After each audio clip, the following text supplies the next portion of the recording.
ఈ వార్త ముందు చూస్తే ఆక్యుపెన్సీ ఇచ్చిన రోజు నుంచే ఆస్తి పన్ను ఒక క్వశ్చన్ మార్క్. ప్లానింగ్ పోర్టల్కు పన్ను మాడ్యూల్ అనుసంధానం.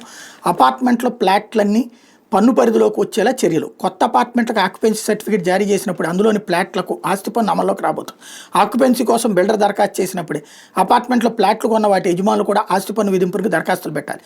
దీంతో అపార్ట్మెంట్కి ఆక్యుపెన్సీ జారీ, అందులోని ఫ్లాట్లకు ఆస్తి పన్ను విధింపు ఒకేసారి జరిగిపోతుంది. ఈ విధానంతో ఆస్తి పన్ను నుంచి ఎవరూ తప్పించుకునే అవకాశం ఉండదని అధికారులు చెబుతున్నారు.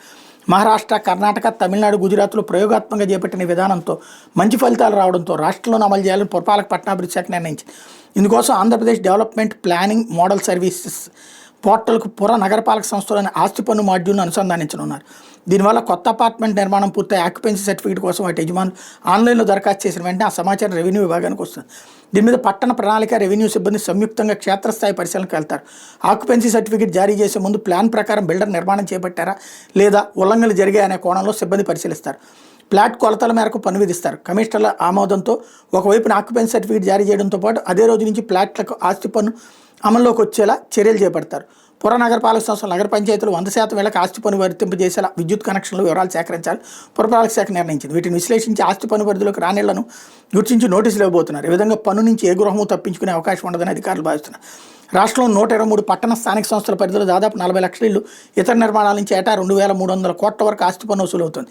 పన్ను పరిధిలోకి రాని నిర్మాణాలు ఇంకా ఉన్నాయని అధికారులు భావిస్తున్నారు. వీటిని గుర్తించేందుకు విద్యుత్ కనెక్షన్ల వివరాలు తీసుకుని వాటి ద్వారా క్షేత్రస్థాయిలో పరిశీలించనున్నారు. విద్యుత్ కనెక్షన్ల వివరాలు ఇవ్వాలని కోరుతూ రాష్ట్రంలో 3 విద్యుత్ పంపిణీ సంస్థలకు పురపాలక శాఖ లేఖ రాయబోతుంది. ఈ రెండో పాయింట్ చాలా మంచిది.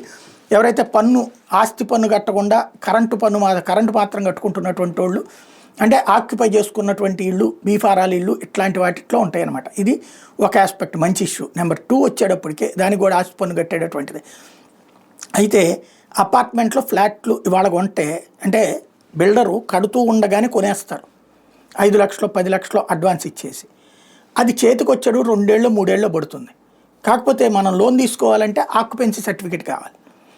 ఆక్యుపెన్సీ సర్టిఫికేట్ ఇవ్వగానే ఆస్తి పన్ను వేసేస్తారండి.